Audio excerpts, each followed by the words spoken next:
Hi everyone, I'm Nancy from Fantasy Flowers, and today's video is how to fluff your Christmas tree.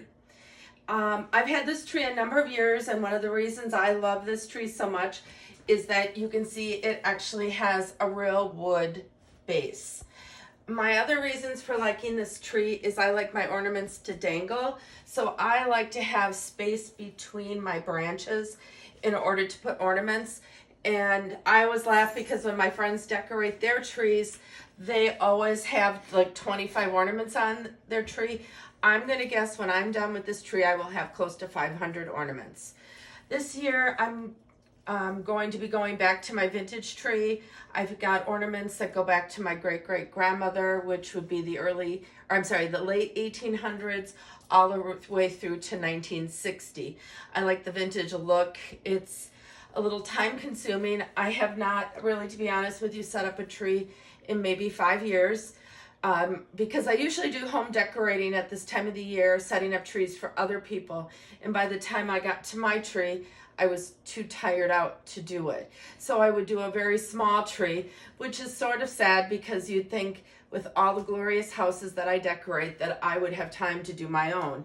But with this year with COVID and me not doing home decorating, I thought this would be an opportunity to really show you how I'm going to do my tree. So there'll be more videos on how to put lights on a tree, and then how to do the ornaments and how I create a tree.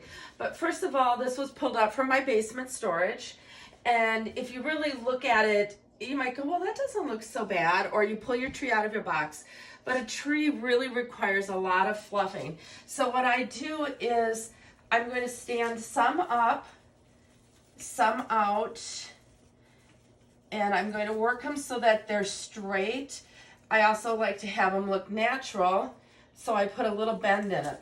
And I just start in one spot on the tree, and I keep working the branches until they are natural looking and sticking out and not smooshed in together, if that's a technical term.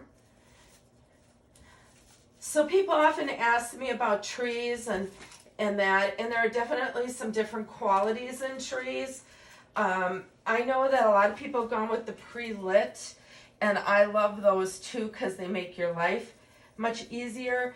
But quite frankly, there is still not enough lights on those trees, so even if you get a pre-lit tree, I would recommend adding some more lights to it if you can,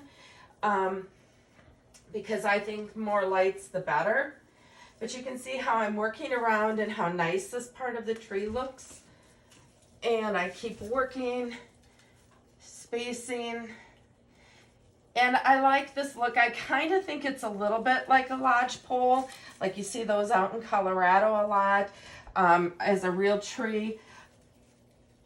I would love a real tree because I love the fragrance of it, but I am certainly concerned with safety and lights and a tree that's not fresh enough. We're really sad because the Knopfkes, which had the tree farm, retired from tree farming, and they always had such nice fresh trees. But you know, some of the ones that you get off a lot, you really need to ask, when were these cut, how long have they been done, and to make sure that it's fresh. So from here, I'm going to continue to fluff the tree. You can see what a difference it's made just in me working that little bit. But you're going to always pull the branches apart, separate them, and if you can, have a little bit of a bend in them so that they look like they're a natural tree. So check out our next video on how to put lights on a tree.